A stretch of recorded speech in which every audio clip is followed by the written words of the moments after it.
Hey up, Nolan here with another Wonderlands update video. This week we have a new featured run in the Chaos Chamber, with the bosses being Banshee and the King. There's also a small mini event where your dice rolls will drop more loot and more orbs. Quite mediocre if you ask me, but better than no. As well as 2 new weapons added to the game, but more on them in a bit. First up, the hotfix notes. And feel free to pause the video if you want to read the notes into more detail. Alright, so first the change notes. So they fixed an issue that was sometimes causing the achievement after completing the Walk the Stalk quest to not be awarded. They've patched up a hole in Queen's Gate. Fate makers who do not own the Butt Stallion pack are now able to drop and sell the cosmetic items if they pick them up during gameplay. Prevented Fate makers from picking up fire spells before they know how to do fire magic. Okay. And they've increased the chances of Chaos Chamber aspect, so the bosses, and the maker to drop dedicated gear. So that's good, so increased drop chances are always nice. Tina has now completed the item cards for the quad bow, and the Thunder Anema are now possible world drops.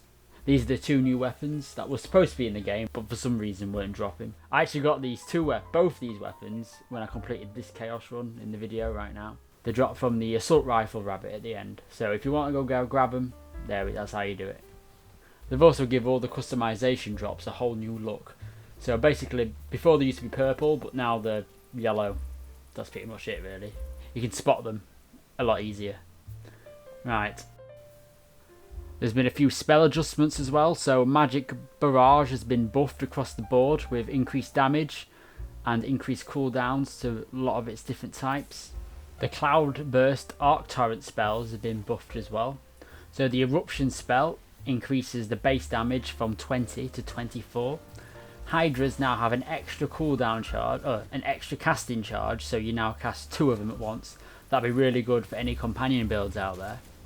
The Sigil, which is that big self-cast bubble that you can spawn, will now deal 200% extra damage, which is great.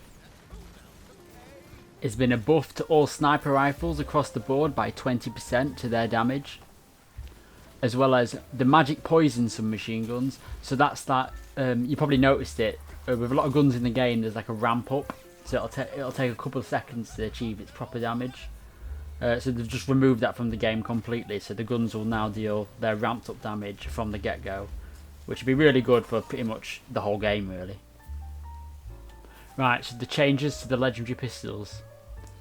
So there's been some nerfs to the Masterwork Handbow, the Catacomb Bow, the Queen's Cry, Pookie's Chew and Ruby's Spite. There's also been buffs to Automagic.exe and Gluttony, as well as an increase to the Message's reload speed.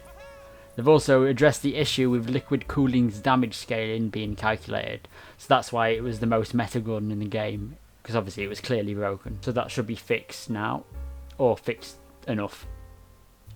And finally, they've adjusted some of the backstory point allocations. So, like Village Idiot will now have an added minus wisdom. Raised by Elves will have increased dexterity, as well as attunement. Failed Monk will have increased wisdom, as well as an increase to its intelligence. And the Rogue Alchemist will have increased attunement. So just small buffs to your characters, or little nerfs here and there. These shouldn't really affect your character in any major way really, but it's just a little thing. It does say these will apply to your character as soon as you load into the game or make a new character. And that's it for this week's hotfix and mini events. If you enjoyed the video, a like would be appreciated, and have a great day. See ya.